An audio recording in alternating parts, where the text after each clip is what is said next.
Geno mara nyakora Ramogi nitie kare rwakni machiegni mar yudo weche manyien mag Migago kokalo e Ramogi TV. Wan gi mathoth ahinya ma wasebedo ka waluwo ni chakro kinyi kod mago mabende osetimore e gwenge mopogore opogore. An gi geno ni nitiere kare bed koda chakruok nyaka giko mag weche manyien mar Migago kokalo e Ramogi TV. Mokwongo wayud thuond weche.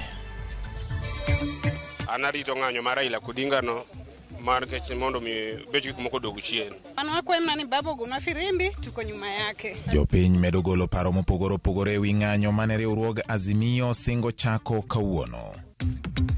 All held workers in Kerio Valley must suspend their work and move to safer grounds. Reason being, we are at risk. Jochiw thieth e alwora ma Elgeyo Marakwet obwogo dar kaluwore kod rochruok mar arita.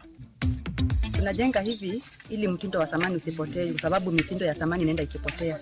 Mond liete moko manarok bero gedo mag udi mag Jo-Masai ka gimedo gi lony manyasani.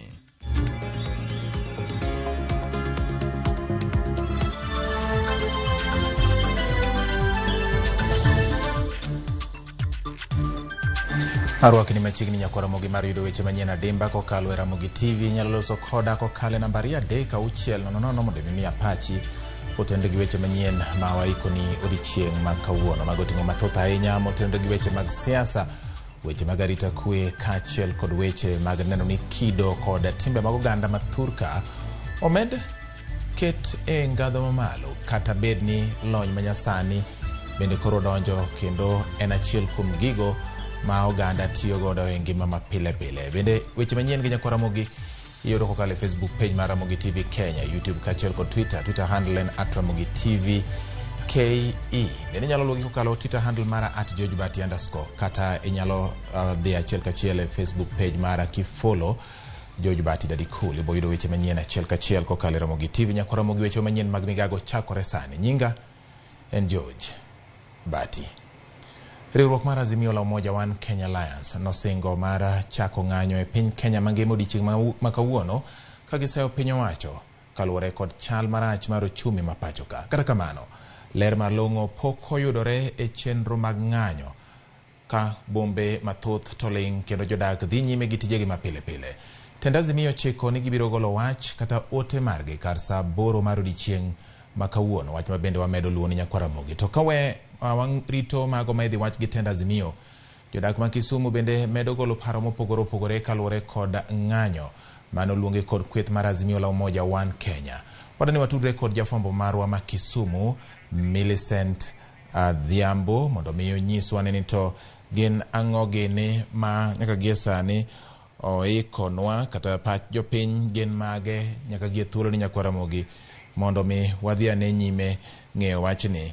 Adwa ni mondo Millicent Dhiambo kori nyiswa ni to nyaka gie sani gin ang'o gini matimore boma maduong' ma Kisumu ma bende na achiel kuom bombe ma pacho ka ma oganda mage osebedo karito ahinya winjo ni to jatend Azimio la Umoja One Kenya Raila Odinga nigi yote mane odiochieng' ma kawuono. Diponi nitiere wach moro amora kata kuond moko ma ji ogudore manyiso ni girito mana lendo ni koso chenro dhi nyime kata dhi nyime kaka pile maonge ng'ikruok moro amora. Millicent.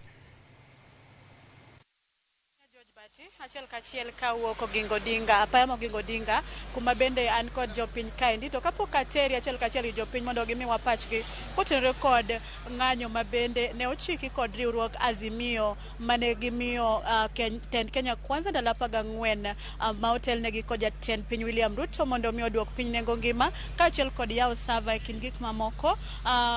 Kaunti ma Kisumu kaendi kata dier boma kama chung'e kaendi, arita makare to oseketi yare odiochieng' manyoro ka bende ne ool obila mopogore opogore alwora mar kar jot mar Kisumu kaendi kod kuonde uso mopogore opogore e chuny boma kaendi. Gie thuolo ni endi wan kod jopiny bende wadwa ni gimiwa pachgi ni to kotenore kod wach ng'anyo ni endi gin pachgi chale nade, nikech wang'eyo ni ogai mar Azimio bende bro wuoyo kar saa 8 kaendi. Gin ginyalo wacho ang'o kotenore kod ng'anyo ma kama endi? King'eyo na kacha chakna gi nyingi mondo inyisa ni to in pachi chalo nade wi wach ng'anyo mano chik gi Azimio ni?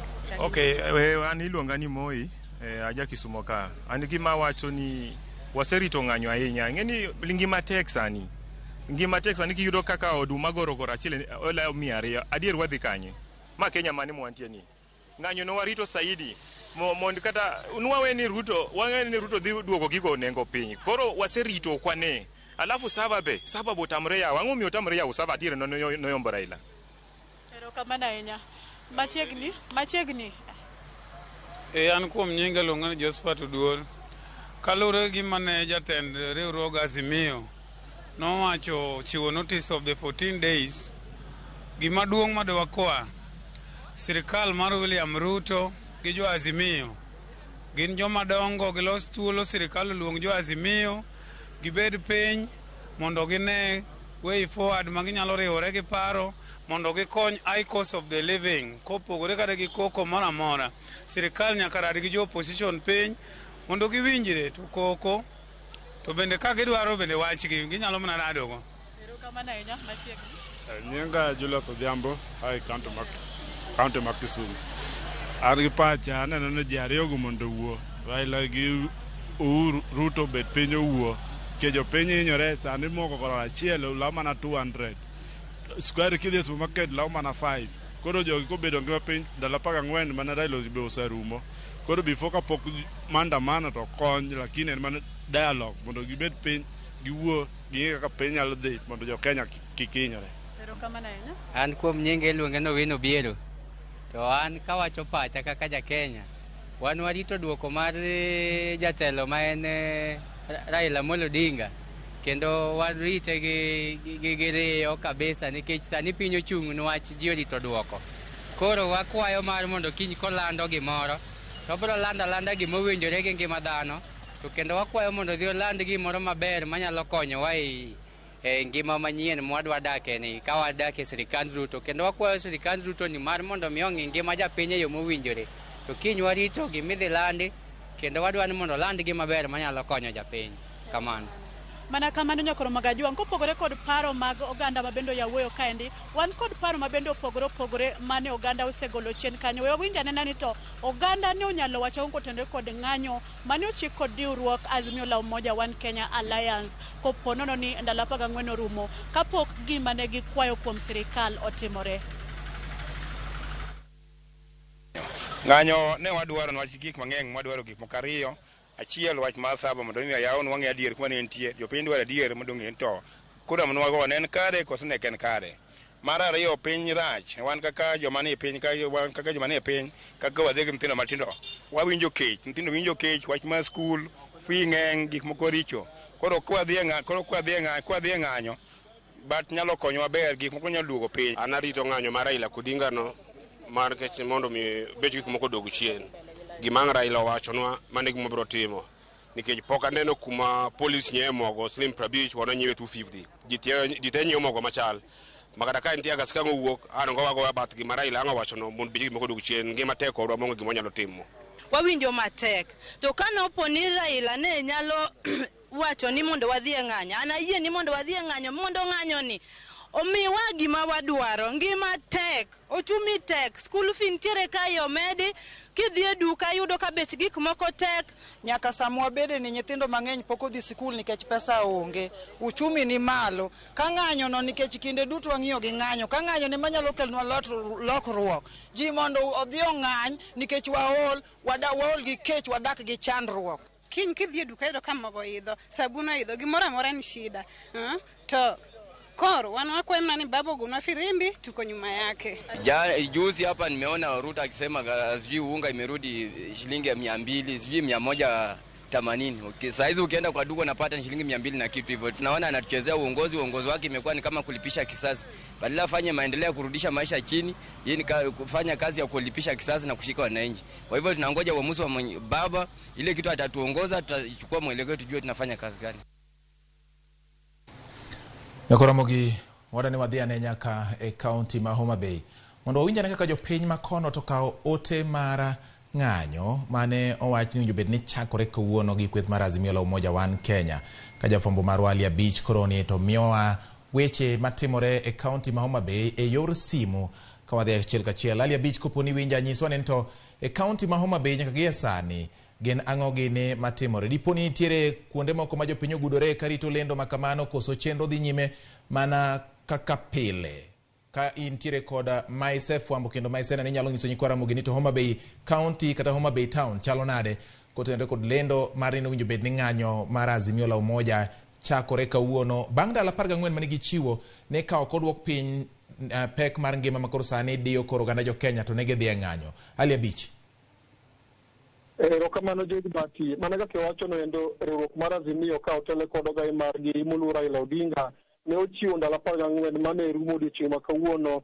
Mana kaka wacho no endo jodak e kaunti ma Homa Bay kaendi ma bende thothgi gin johera mag migosi Odinga bende kane waloso kod moko okinyi ma kawuono giwacho ni nyaka sani gibiro dhi mana nyime kod tijegi mapile kendo sama loso kodi ni antiere chuny boma ma Homa Bay kaendi kendo chenro mag tich dhi nyime kaka pile e boma kaendi kaachiel kod bombe mamoko mantiere kaunti ma Homa Bay kaendi ka gima duong' masani koro johera mag Azimio rito en ng'iyo ni to kweth mar Azimio ka otele kod jatendgi amano Raila Odinga chik ote mane mobiro chiwo ne jopiny bang' ka ndalo 14 mane ochiwo ne piny owacho mar Kenya Kwanza ma otele kod jatend piny William Ruto orumo odhiambo manyoro. Kendo Bati jopiny e kaunti ma Homa Bay kaendi bende osebedo ka golo ywak margi kaluwore kod ngima mapek mokalo kaluwore kod bende uchumi ma giwacho ni okethore kendo jogo eko mantiere sekta mopogore ahinya to joma nitie sekta mar ohala ywak ni mwandu kata gigo eko ma giwaro mondo gikel ne customers mag Homa Bay kaendi osebedo ka nengo ni malo kendo giywak pek mar ngima kendo sani koro giketo wang'gi ote mabiro wuok kuom kuku mar Azimio la Umoja mondo giwini to en hatua mane ma gibiro kawo bang' kane ndalo 14 mane gichiwo ne jatend piny mondo odwoke nengo odwoko ngima sani koro idho malo odok piny mondo jo Kenya yud kaka nyalo konyore e chenro mag mapile. Wantiere Homa Bay kandi Bati kendo gima nyalo wacho gi sani en ni chenro duto te mag ohala kaachiel kod yore mamoko ma jopiny osebedo ka gitimo mar konyo e joyuto margi dhi nyime kaka pile kendo mana kaka nawacho no chien ka waloso kod jopiny kae to giwacho ne gin girito mana ni to en ote mane madiwuok kuom migosi Odinga bang' ka ndalo 14 mane osechiwo ne piny owacho mar Kenya Kwanza rumo mondo ginene to ang'o ma gidhi kawo bang' mano wendo. Kendo giwacho ni ote moro amora mabiro wuok kuom jatendgi mana giwacho ni jatendgi mane oluor Raila Odinga kod luongo ng'anyo kod luongo wach machalo nade to gin kaka jodak ma Homa Bay kaachiel kod johera mag Azimio gibiro luwo mondo gine ni osund piny owacho mar Kenya Kwanza mondo odwoki nengo masani koro oyudo kendo jo Kenya osebedo ka ywago pek mar ngima George Bati. Erokamano Nyali Abich kuom miwa lipota geno ni podi chiko iti kendi keto wang'i e alwora mar gwenge ma yudore Homa Bay mar biro nyiso mathoth ahinya weche manyien mamoko mabiro poni nitiere gimoro amora mang'ne timre kotenre kod weche ma bende koro irito ni telo mar Azimio la Umoja One Kenya biro golo kar sa aboro odiechieng' ma kawuono kotenre kod chenro magi bang' ndalo 14 mane gimiyo piny owacho rumo. Nyakwara Ramogi wadhi nyime gi weche manyien ka wawere kod mago motenre kod chenro mar Azimio la Umoja One Kenya. Wadonjone motenre gi weche mag duond buche mani e Kenya Kwanza. Paro pod medo nyuolore kaluwore gi okang' mane okaw kod mane en seneta mar kaunti ma Kakamega Cleophas Malala ne duond buche mani e riwruok mar Kenya Kwanza winjo bed ni donjo e duond bura mar UDA. Jalup gavana ma Kakamega County Ayub Savula okwedo paro mar Malala no kendo owacho ni ok gibi ketho duond buchegi. Savula no loso e chenro mar yawo chiro ma Shikoti kama ne osingo ni tend kaunti no ma Kakamega biro chiwo omenda ne jo ohala e bero ohandgi komedo ni gichano gero kembe mabiro konyo rowere yudo tije. Bende jatend migawo mar weche mag wuoth e kaunti no Penina Mukabane osiro wachno kowacho ni jodak makono mondo mi ochiw puothegi e timo gedo mag kembe. Kutaka ODM kwa sababu uko hapa, gavana ni ODM, DAP kwa sababu mimi ni deputy party leader huko, alafu kidogo kidogo tutamwagea kwa Musalia kavumbi kidogo, alafu kwa Wetangula kidogo, lakini kutuambia tuvunje vyama vyetu kama Luo community, sisi hiyo haiwezeka. Lazima kwa siasa uwe na plan A na plan B. Si ndio hiyo? Ama tuelewani hapa? Tuelewana kabisa? Sasa yeye kija kuambia maneno ya UDA, mwambie wewe lete rais atufanyie maendeleo. Maneno ya siasa ya UDA tutaongea 2027. Saa hii ni kuleta development. Sawa sawa? Wadhi nyime Nyakwara Ramogi mana motenre kod wechego. Jaod bura ma Webuye Martin Wanyonyi dwaro ni jatend piny William Ruto mondo mi ochiw dwoko mogik ewi wach mar nywando kanyakla duond buche mar yudore riwruok mar Azimio riwruok mar Kenya Kwanza. Jaod burano kwedo jagoro maduong' mar UDA Cleophas Malala kuom wacho ni duond buche kamoting'o duond bura mar ANC osewo kendo jokanyo mage duto koro donjo e UDA. Omero ni onge kaka duond bura mar Ford Kenya biro bano pindene mar donjo e duond bura mar UDA ka ojiwo ni duond buche matindo emane ochiwo sir ne William Ruto e kom jatend piny. Wanyonyi noloso e kinde mane odhialo nyasi mar wakeni. Mheshimiwa Rais, sisi tunakujua wewe ni mtu ambaye is a respect of democracy. Yes. Ni mtu ambaye you respect the rule of law. Yes. Ni mtu ambaye unaamini in the MOU that you signed with your colleagues Moses Masika Wetangula and Musalia Mudavadi. Yes. That's why tunataka tukuombe that the discussion around forming the 2027 vehicle of Kenya Kwanza is a very serious conversation. Yes. Is a conversation ambayo hatuwezi waachia watoto kama Malala. Yes. Hatuwezi waachia watu wa mzaa wale jokers kama Malala. Yes. You sit down with your colleagues Moses Masika Wetangula, Musalia Mudavadi, so that you can have a conversation that will ensure the unity and the strength of Kenya Kwanza is guaranteed. Yes. Komero dhi nyime koro wadonje motende gi weche magarita kwe ahinya nyandwat mar hoho mar Okak kama jochiw thieth e gwenge mag Kerio Valley kaunti ma Elgeyo Marakwet obwogo mar loro kuonde mag thieth poni piny owacho koketo kenge mag chiwo negi arita. Ma timore ndalo achiel bang' jomaundu ma bende ichechni nyayo kuo mag jamni nego jochiw thieth moko ariyo e gwenge makono chieng' tich ariyo. Jochiw thieth koni gin gi luoro kaluwore ni samoro iluongogi e seche mag otieno mondo gidhi gikony jotuo ka koro gichich ni jomaundugo nyalo monjogi e kinde magin oko. As of the press, we have lost 5 lives in 5 days. We have also lost a dozen number of lives in the last few months. Banditry is killing more people, more than malaria, more than COVID, more than HIV combined. All these diseases have been declared as pandemic by our country.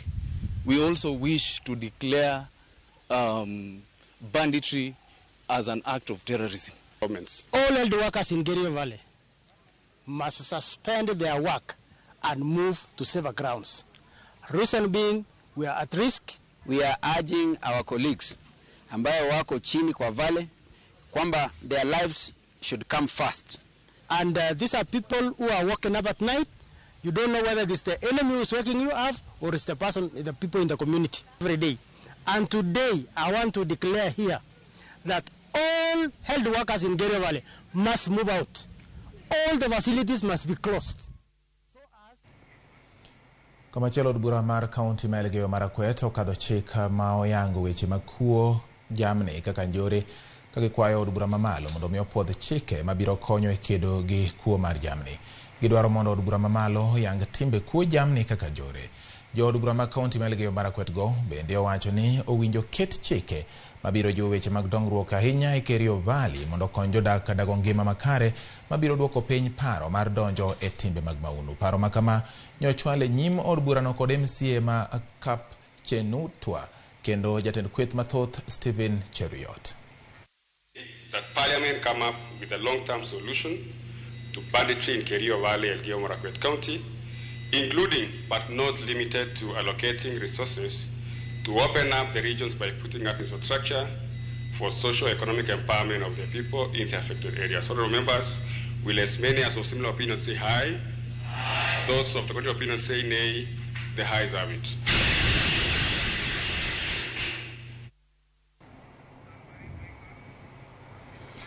Ekora mogero kamano kuom kete Ramogi TV ge sani ora ni wakao yweyo marwa mokwongo e weche manyien na mag Migago odiochieng' ma kawuono. Mor mar ahinya ni kete Ramogi TV kendo weche gidonjo ni e yo makare kendo yo mongire ahinya nyako Ramogi. Kimedo kete ka to ibedo gi ng'eyo kuom gik matimore e alwora mari kachiel kod gwenge maboyo kod eno ka jok mabende medo miya wach ka nitie jok mochako ndiko kaka nanyisi ni lai magwa mag tudruok gin 2-3-6-0 Facebook marwa nitiere kachiel kod Twitter bende. Joma bende ndiko na manyisa kaka pachgi chalo ting'o ilungone Father kada Dr. Bishop Okotho Koyo wudi Nyasago redeg mowacho ni kantiris gomre ka kendo waneno mana ka koro wan gi gimoro e mesa. Okay, hiro kamana ahinya. Sauke mar Osiri wacho ni antiere nyateke ni weche manyien ler ahinya kendo biro noyo makare weche manyien mag Migago kokalo e Ramogi TV. Kasto Dr. Mark Matunga bende wacho ni bati antiere gwenge mag Amerika taneni yo makare kendo amora ahinya gi weche manyien kaka dhi nyime e Ramogi TV Kenya. Koro Ramogi yena mondo kaw yweyo maro mokwongo gi kanyo ka waduogo pod wan gi mathoth kik idhi mabor.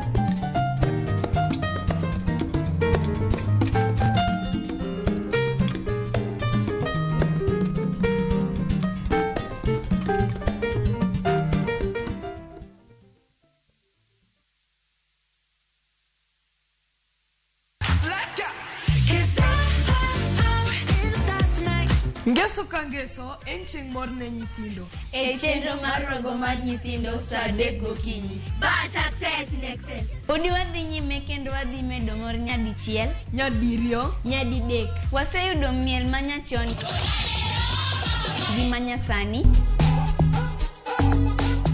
Tedo. Katiratira. Tugo gi gik moko mang'eny mabeyo beyo. Wayud mor gi ilo kaka rogo mar nyithindo. Kikelo ni kod Locks Ponde, Sally Kosgei Odhiambo, to gi Josephine Achieng. Rogo mar nyithindo, ngeso saa 3 mar okinyi, to ibonwa e Jumapil saa 8 mana e Ramogi TV. Raundi ya tindi kotika rabotaka imanyasai maiga. Hosori enyira nainde embauke gima. Wa? Biore. Ngasai mbiana chorete. Hagi nombogo boli mbai wana ina boli ga. Hozima da getinya kichi. Karo masachi hoteli yeye. Na rarochi. Ombogo tabwati baga. Ngitate muntagochi. Otaite somoni yaku. Asenge nchotaka kitiposoku. Kulende kende tige ko mutanga kulenda enibo amune yamate yaye. Ayo muntako ire kiaraiga. Engo kunere. Tengera ege teacher. Egosori enyeke gima. Yaruliko aseviu sasa bono.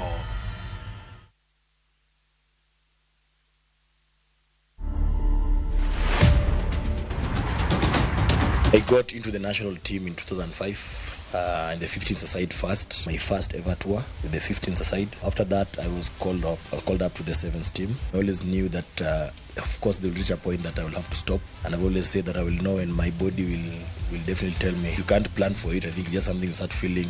It's a decision that has a lot of emotional baggage with it. I just decided, let me just call it and move on to other things. Of course, the kids are happy. Now they know that Diesel will always be around. Breaking the try-scoring record that was there when I started playing the game.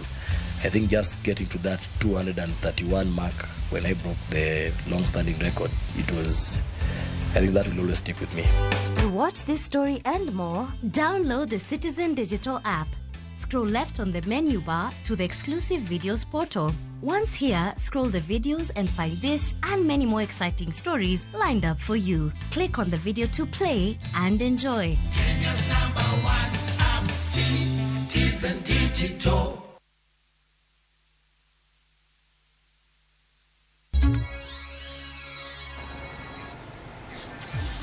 Wadhi nyime nyako Ramogi kakoro wadonje weche motenore kod somo. Pogruok mar paro medo nyiedhore kinde riwruoge mag jopuonj mar NAT kod KEPSHA kachiel kod KUPPET kakoro gin gi pogruok mar paro wi chala mag sikunde mag junior secondary mapachoka. KUPPET wacho ni somo mar junior secondary ochung kendo onego odar jopuonjre oter e sikunde mag secondary ka NAT kod KEPSHA to wacho ni somo no dhi maber e sikunde mag primary. Kotelnegi kod jagoro maduong' mar NAT Kolisoyu Jopuonj go wacho ni JSS dhi maber ka ng'ikruok maka kod kacha ma giwacho ni neno gi sani kaluwore ni laino manyien mar somo mar JSS pod nyien kendo kaka kinde medo dhi nyime to obiro tegno kendo biro dhi maber.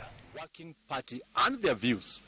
You know too well, much as I do, that the Presidential Working Party has not concluded their work. Can we give them time with the necessary support so that they come back and give us the final position that they have? The issue of domiciling junior secondary in secondary schools, I think that is a bit backward because we are already up there and schools are going on. Schools are going on. Let us support the government in trying to roll out the competency-based curriculum. I want to tell the nation that I'm in touch with all the corners, all the primary schools in this country who are hosting junior secondary. And learning has taken off. Not only taking off, learning is taking place normally in the junior secondary schools domiciled in the primary. So anybody with information from a certain office alleging that there is confusion, they want them to create the notion of confusion which is not there. Thoth jopuonj mapuonjo e sikunde mag joma ong'ol pok ochul kuom thuolo mar dweche 4 sani. Ma en kaluwore kod jatend migawo mar somo Ezekiel Machogu mawacho ni jopuonjgo koro bandho migawo mar somo omenda maromo $360,000,000. Kata kamano, thoth senators wacho ni kwan nyithindo mang'eny mani kod ng'ol sani ok dhi e sikul nikech nok mar sikunde kod gige somo mamoko. In the time, we don't have any pending payments that those teachers employed by the Public Service Commission or by Teacher Service Commission have not been paid. And going forward, I undertake to make sure that Teacher Service Commission is giving priority to special needs schools, because as Mheshimiwa rightly says, I think there is still a shortage, and I will specifically get the shortage in each and every special school, such that as we move forward, we make sure that we are able to mitigate on this particular challenge, which I must accept is still on. Jokanyo majiwo dongruok mar nyathi manyako jiwo jonyuol e alwora ma Isiolo mondo mi owe thuolo nyithindgi manyiri mondo oyud somo makare kendo gikikre kod jomamoko bende. Apisa e chenro ma kwedo weche mag nyangi mar nyiri e bwo Action Aid Kenya, Diram Duba, ogolo jip makamano e nyasi manobagi mar dhialo wakeni alwora ma Kina Garbatula. Duba wacho ni ok ber ka jonyuol kata jonyuol moko dino ne nyithindgi e udi kata e gwenge ka giluor ni dipo ka nyithindogo okethore poni gidhi mabor kod ogandagi. Omedo ni miyo nyithindo puonj makare kendo jiwogi manyo thuolo mag tiegruok kod tije oko mag counties gi kata pinje maoko keto gi lai makare mar loko ngimagi. Min od jalup gavana ma Isiolo Christine Lowassa bende ojiwo mine mondo mi odonje chenro mag dongruok ma ichano kod piny owacho. Usisema atakuwa pregnant. Mimi nimekuwa pregnant. Mimi sijapata mimba. Mimi nimesoma hadi master's degree na naendelea nipate PhD. Sio hadi hapa.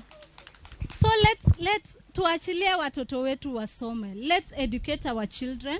Let's leave them. Bora tu wapatie. Lipia yeye school fees. Give her everything that she wants. If funds could be availed to support women, microfinance businesses, to support women, young girls who are doing businesses. I know there are so many women, young ladies in Isiolo County who have a dream to start a business, or some are already doing businesses, lakini hawana njia kujimudu. Times are hard, na tunajua serikali sahi kuna mambo ya kiangazi na inafanya initiative, lakini bado yale ambayo yanakuja mashinani hayatoshi. Hakuna kitu itakupata ikiwa umeketi chini. Sasa wakina mama, ni mtu ajitoe mahali yako, atembee, atafute. Ama chakula inaweza hivyo ukiwa umekaa tu hapo na hujaweka hata kwa moto. So mkinyamaza sana utasaulika. But serikali yetu si eti imewasahau, iko na mipangilio. Pesa ya kina mama iko, pesa ya vijana iko, ni mipangilio tu, lakini kwa sasa kwa sababu bills zimepita za kuweza kugovern hiyo pesa, I'm sure ya kwamba itakuwa rolled down na itaweza kutusaidia sisi kina mama. Odhiani nyime koro misi gana moroka mabende liwainya kuwuok Uganda jo Masai. Nyakora Moga Juang. Oganda koganda nigi kitgi kod timbegi. E oganda Luo, en gima tek ahinya yudo joma mine ka idho yath kata ewi tado. Kata kamano e oganda jo Masai, mine idho wi tado kendo gero udi ka joma chwo to tiyo tije mamoko kaka chiwo arita, kwayo jamni e kinde mamoko. E kinde ma piny mangima medo dhialo mine, riwruok moro mar mond liete e alwora ma Tepeswa e kaunti ma Narok jiwo gero udigo ma iluongo ni Manyata e yo manyasani mar neno ni kit gedono ok olal nono. Rei Polo nigi siganani. Alwora ma Tepeswa e kar chung' od bura ma Narok South, piny oru. Mine odich, moko twengo, moko chweyo tigo, ka moko to idho wi tado gedo. Oganda Masai jagero udi mong'ere kaka Manyata, udi ma igero kod yiende, lowo kod owuoyo. Kata kamano lokruok mar lony e gedo dipo ka omuonyo kit gedo ma kamae. Ma emomiyo riwruok mar mond liete ma Tepeswa okaw ting' mar gero Manyata e yo manyasani. Kochakore e tie ot, kor ot, nyaka e wi ot, mine omako tich. Giketo sirni mag ot kendo gitweyo yiende mag gedo giwegi. Magamo yiende gamo, maywayo waya ywayo, matwecho nikech ot nyaka ger, to mine ema gere. Dipenjie ni joma chuo ni kanye. Kwa tamaduni za Kimasai, mama ndiye anapaswa kujenga nyumba. Mwanaume yeye kazi yake ni kwenda kuchunga na kuangalia mifugo, lakini swala za kujenga nyumba wa mama ndio wanajenga. Kao chopo etado, tich pod ni e lwet mine, kendo muono bende ritogi. Ma en tich manyalo kao juma achiel. Sani gichako gedo gi kite, kendo giaro thuolo mar Manyata, ka bende giywayo tado mabor mohingo Manyata machon. Mine go chiwore mar neno ni Manyata magigero sani nyalo ywayo wang' oganda matindo mathoro hero udi moger kod kite. Tunajenga hivi ili mtindo wa zamani usipotee, kwa sababu mitindo ya zamani inaenda ikipotea. Tunataka yani kizazi ambacho kinachokuja waone kwamba mila na tamaduni za Wamasai bado zinahifadhiwa. Mond liete gi jiwore e gedo kendo e tije mamoko mag bero yutogi kaka twengo. Tunaposhona shanga zetu tunaziuza. Tukiziuza bangi yetu tunaenda tunaweka kwa mifugo. Tunanunua kondoo, tunanunua mbuzi na ng'ombe pia. Ginyoko tich kodwa keini ma pod dhi mbele kod sombgi. Achiel kuomgi en Siamanta Masikonte, mochiwore kaka jaloko e kinde ma minegi uso mwandu ne joma odhi e limbe e alwora ma Narok. Nimejifunza mengi na hawa kina mama. Pia mimi najaribu kuwasaidia wakati ambao tuna wazungu kwa sababu hawajui kuzungumza Kiingereza, na wasaidia katika kuuza mashanga. Pachgi ni e somb nyithindo, ahinya nyithindo manyiri, masa moro sombgi jarochore, kaluwore gi keny kod iye ma ohiu. Gijiwo tich matek, kendo gitwango lewni kod bege manigi ote mag jiwo somo. E kinde ma piny medo dhialo wakeini, gweng' ma Tepeswa e kaunti ma Narok bende dhialo mine maketo sirni mag dongruok ne oganda Masai. Rei Polo, Ramogi TV. Wadhiani nyime ka wang'i weche mag dongruok lony manyasani ka owuok e mago ma bende koro miyo kido mar oganda jo Masai medo dhi nyime kendo piny mangima medo morgo, kata bed ni lony manyasani bende koro donjore kendo loko gik mathoth ahinya e ngima ogendni mopogore e piny mangima. Wadhi e gwenge ma Meru kocha. Kaunti ma Meru tiyo gi lony manyasani mar jopiny Japan e kongo apeini maromo kilomita 26 apeini adek madongo kaka Majengo, mjini Slums kod Gitimbine. Chenrono biro ka omenda maromo siling milion 316 kendo sire gi bengi mar piny mangima kokalo kuom Japan Social Development Fund e loso apaya. Wachore ni apayano nyalo kawo higni 10 kapok okethore, ka rowere maromo 1,200 mawuok e gwenge mag Majengo kod mjini biro yudo tich kokalo e chenrono. Magie sani to rowere 500 dhi nyime gi tijgi kendo yudo omenda maromo siling 750 e odiechieng' ka odiechieng'. Kulikuwa ni uhalifu sana kabla mradi uanze. Wengi wetu walikuwa wezi. tulikuwa tunapika sana changaramu huku, lakini huu mradi ulipoanza tumesaidika. Wengi wameacha uhalifu, wizi umepungua, ile changaramu imepungua. So tungeomba sana iendelee, si 40 days haitusaidii, inasaidia mabachela. Hii mradi ya koo venye ilianza, nilibahatika kupata hii opportunity. Imenisaidia kukidhi mahitaji mingi, sababu hakukuwa na kazi, na imenisaidia nimeweza kulipa rent, nimeweza kulipia watoto shule, na nashukuru sana kwa wenye walileta hii mradi. Imetusaidia sana hata kwa kulipia watoto wetu karo ya shule, na ndio maana tuko hapa tukimuomba atuongezee masiku ingine ndio iweze kutusaidia. Tutaweza kutembea vizuri, hata gari sitaweza kutembelea hii barabara, pikipiki, na watu pia wamefaidika. Kwa kweli hao watu wamesaidia sana hii barabara. Kitambo hatungeweza kupitia huku kwa sababu ya vile kulikuwa na matope na vumbi, kukinyesha ni shida, hata biashara zinaenda chini kwa sababu ya mvua. So far we are happy. The only thing is that we are in discussion with the county government and even ourselves to see the best way to improve it further once they finish the graveling of the road, the Donu roads. We see the best way to seal them so that we ensure that it lasts even much longer with sealing, because currently as it is, it will be just up to gravel level. But however, because the terrain and the kind of climatic conditions in Meru is the type that because of heavy rains, we have to somehow protect it so that we increase its livelihood. Wadhiane koro e gwenge ma Kisumu. Lit kod kuyo kwako kar jot mar mosenindo Mama Grace Onyango e kaunti ma Kisumu ka anyuola osiepe kod jotelo mopogore opogore molo mar goyo mos kendo riwore gi familia mare e kuyo moyudogi.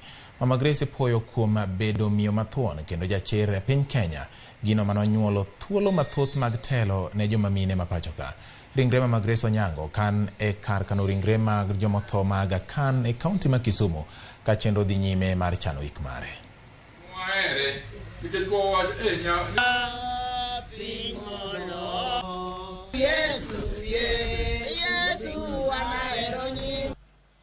Kakoro wawito Grace kama en wach maduong', ok wanyalo wacho weche duto kuom Grace. Grace od Grace ma union ka emane yudhe duto buore kendo chieme kendo luokore, to onge gi wach kata achiel, nikech kanyo ne wan go cholo ne wan gi jaoko mar Grace.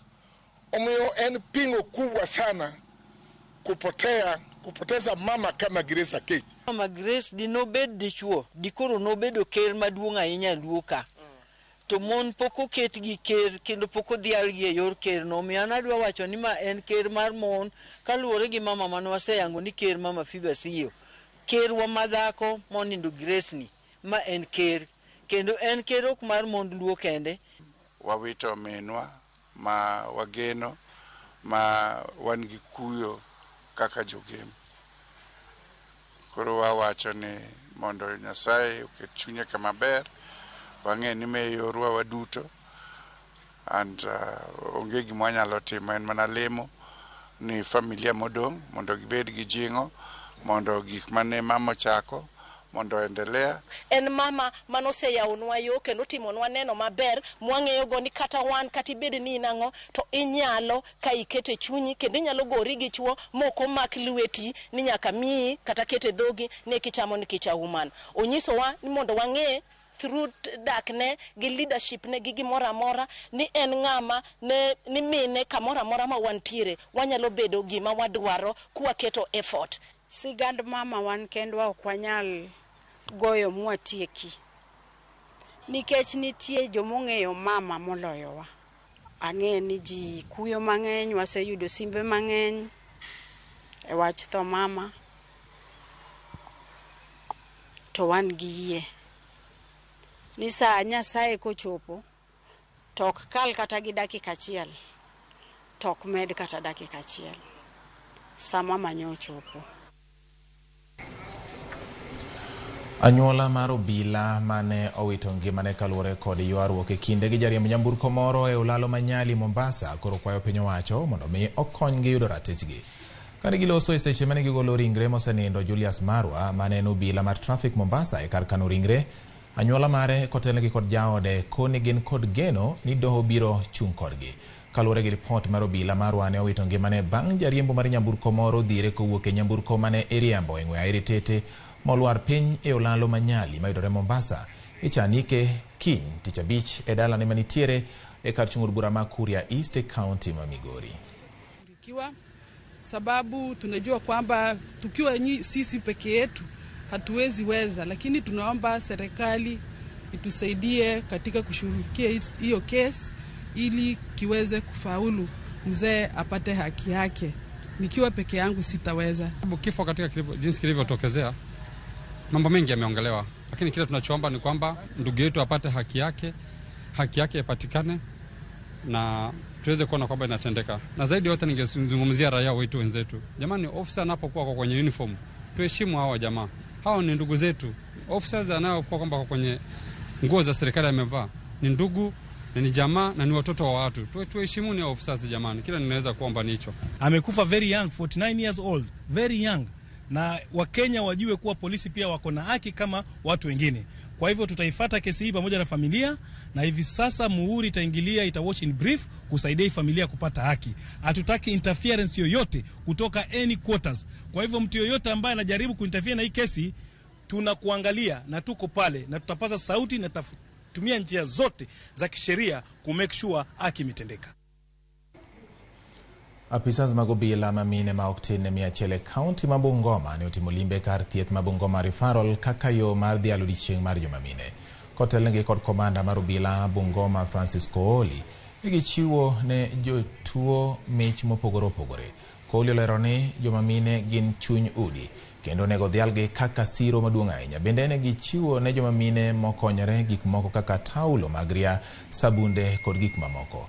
Jaod bura ma Webuye East Martin Wanyonyi ne osingo ne jomamine no ni apisi mare biro chiwo omenda makonyo jomamine e kelonegi dongruok e ngimagi.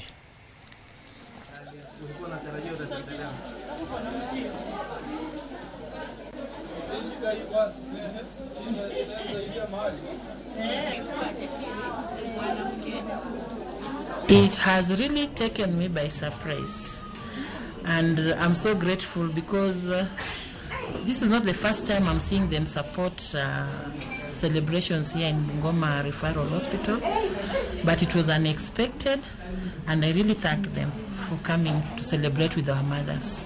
Today they have saved our mothers from buying Pampers, because they buy these Pampers. So today they are not going to buy soap, they are not going to buy even oil.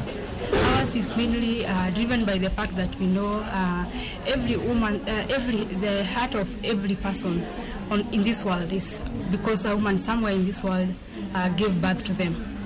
So because of that mere fact, this is where the women most heart is. So we decided to come here, celebrate with women as they give birth to their children, and more to show them that that the role that they play in this society it's a huge one, and it's appreciated across the board. My officers chose to come here, donate some sanitary towels and pampers for the kids and soap.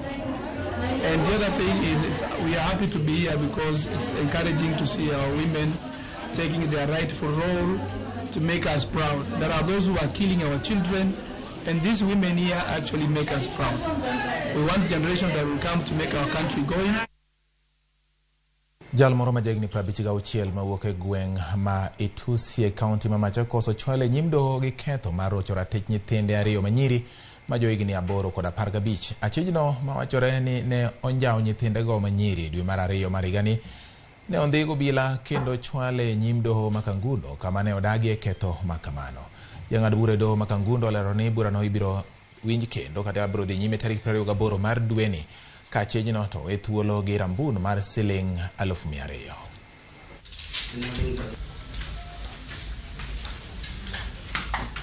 Margaret Nzilani.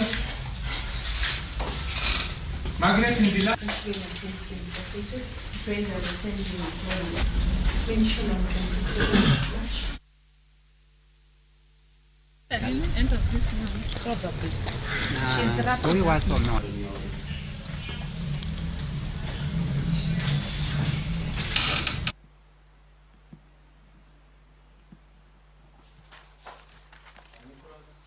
Touching the matter on hand to be true and knowing that. Margaret Nzilani. Margaret Nzilani.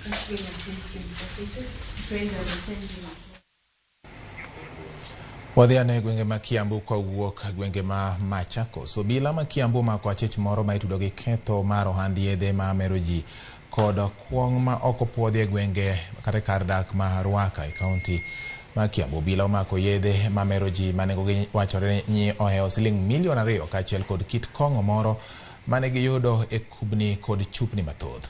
Komanda mar obila e kaunti ma Kiambu, Paminus Kioi, owacho ni jagono ma jahigni 80 osebedo ka osebed kimiyo arita mager gi moko kuom jotelo manie piny owacho ka koro ikwayo jatend piny mondo mi oti kanyakla e kedo kod ohand yedhe ma mero ji gi kong'o e gwenge makono. Information to us. We are very ready to act. And I've said we have no sacred cows and we are not going to spare anybody who is selling drugs, counterfeit beer or any type of illicit drinks to members of public. You have seen very well. This is somebody whom we have arrested over 20 times. He has been taken to court in Gos. He is just fined 20,000 shillings and he comes, then he continues with this kind of business.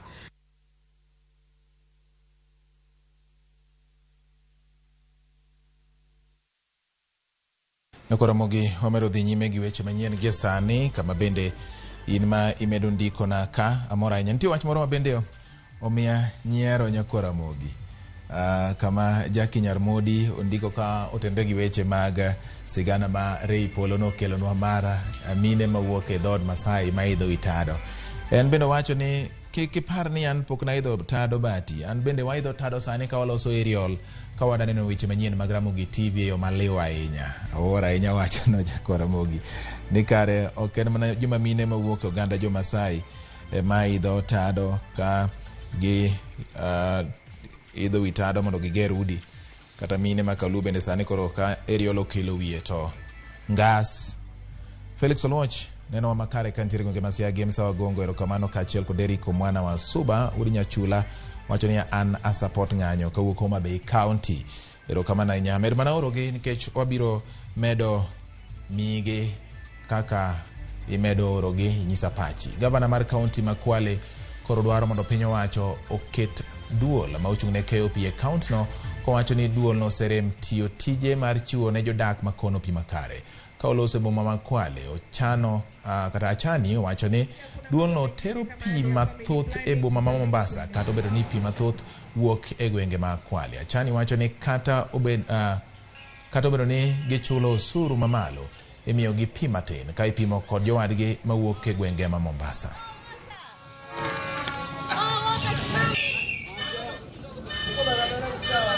Nataka ni muombe Rais wa Jamhuri ya Kenya, Coast Water inatufanyia dhulma kama watu wa Kwale.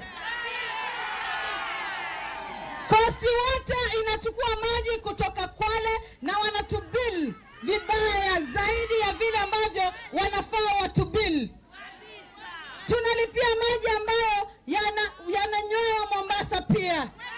Maji yanatolewa Tiwi Boreholes yanaenda mpaka Mombasa, lakini wanayolipia bili ile iwe ni watu wa Kwale. Tukikataa wanatukatia maji. Tunaomba kama Coast Water itusaidie ivunjiliwe mbali sisi tuishi na maji yetu. Kwani shida iko wapi? Maji yanatolewa Marere. Tunafungiwa mifereji. Watu wa Kwale tunakosa maji, tunafanyiwa rationing. Maji yanaenda Mombasa. Hiyo si haki kwa mwananchi wa Kwale. Tunaomba Coast Water wajue pia wa Kwale ni wa Kenya nao pia wanahitaji maji.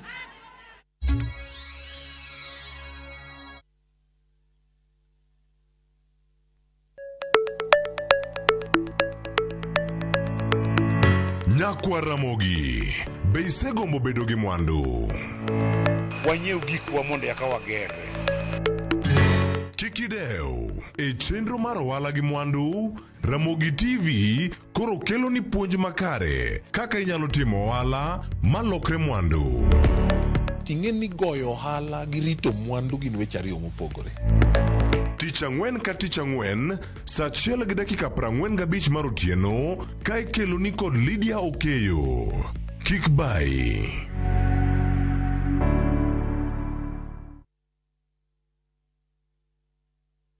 Weche manyien muoch pile ka pile, kumora mora kendo samora mora. Anyalo rito mondo anene kata asome, kata anyalo bedo e kind joma kele. Gi simba mar smartphone, Citizen Digital en reporter mar jopiny. Seche mantie wach motuch maparo ni nyalo moro oganda. Amako tipo kendo akete mbui kaeto arito. Ok en kayiem. Ka oyier report mara, abiro yudo Sh1,000 kendo sigana mandiko ibiro ketie kidieny mar Wananchi Reporting e Citizen Digital App. Kik ibed mana janeno mar wach matuch. Bede kin joma kuongo lande. Download the Citizen Digital App mondo iketi sigana mindiko e Wananchi Reporting kawuono. Citizen Digital App en namba 1 e keyo weche manyien.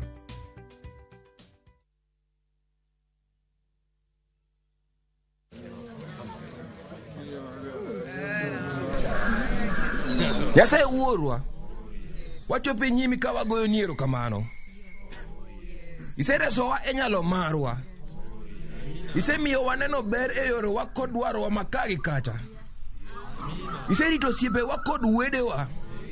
Ang'o ma dotim ni Nyasaye wuorwa moloyo duoko ni erokamano? Dial *811*273# to get Jowetewa. Kenyans are winning big on sharpbakey.com. Bet on these games now and enjoy highly boosted odds. Not for persons under the age of 18. Betting can be addictive. Play responsibly. Sharpbakey.com is authorized and regulated by the BCLB. License number 416. Sharpbakey.com.